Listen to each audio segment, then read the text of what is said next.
మహిళలంటే గౌరవం లేదు, మహిళలకి రక్షణ లేదు. ఈ కూటమి ప్రభుత్వం వచ్చిన తర్వాత ఎక్కడా కూడా ఏ చోట చూసుకున్నా కూడా మహిళలకి గౌరవం గాని రక్షణ గాని లేకుండా పోతుంది. 2 రోజుల కిందట గుంటూరు టౌన్లో కృష్ణబాబు కాలనీలో మరి టీడీపీ సెక్రటరీ అయిన మల్లెల మూర్తి ఒక ఆడామని నగ్నం చేసి ఆవిడ్ని కొట్టడం జరిగింది. వాళ్ళ కుటుంబ సభ్యులు అందరూ కలిసి వచ్చి మరి దాదాపుగా 20 నిమిషాల పాటు. ఏంటో తెలుసా ఏ విషయం అనుకుంటున్నారు? ఒక ట్యాప్ వివాదం వల్ల ఆవిడ్ని ఆ విధంగా కొట్టడం అనేది నిజంగానే ఒక్కసారి మీరు చూడండి.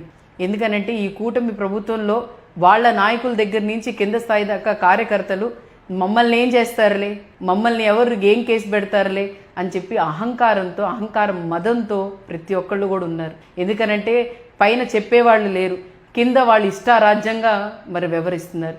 ఎందుకు ఈ విషయం చెప్తున్నానంటే మరి అంబటి రాంబాబు గారు ఎక్స్ మినిస్టర్ గారు వాళ్ళ ఇంటి మీద దాడి చేసినప్పుడు దాడి చేసిన వాళ్ళ మీద కేసు పెడితే వాళ్ళ మీద పిట్టి కేసు పెట్టి వాళ్ళని స్టేషన్ బెయిల్ ఇచ్చారు. అలాగే మరి టీఎంసీలో ఒక అధికారి మీద దాడి చేయడానికి వస్తే వాళ్ళ మీద అమృతరావు అనే వ్యక్తి దాడి చేయడానికి వస్తే తన మీద కూడా కేసు పెట్టి పిట్టి కేసు పెట్టి స్టేషన్ బెయిల్ ఇచ్చారు. అలాగే ఈ రోజు కూడా ఏదో లోకేష్ గారు ఏదో కేసు ఫైల్ చేయండి మల్లెల మూర్తి మీద యాక్షన్ తీసుకోండి అని అంటున్నారు. ఇది కూడా మళ్ళీ అలాగే ఉంటుంది. ఎలా ఉంటే మళ్ళీ వెళ్తారు స్టేషన్కి, వాళ్ళ మీద కేసు పెడతారు, పిట్టి కేసు పెట్టి తనకి కూడా స్టేషన్ బెయిల్ ఇస్తారు. మరి అలాగా ఈ రోజు పాలన ఉంది. ఎవరు కూడా అడిగే వాళ్ళు లేరు, ఎవరు కూడా ప్రశ్నించే వాళ్ళు, ఎవరు కూడా వాళ్ళ మీద యాక్షన్ తీసుకునే వాళ్ళు లేరు. ఎందుకనంటే ఈ ప్రభుత్వానికి చుట్టాలుగా మారిన ఈ అధికారులు.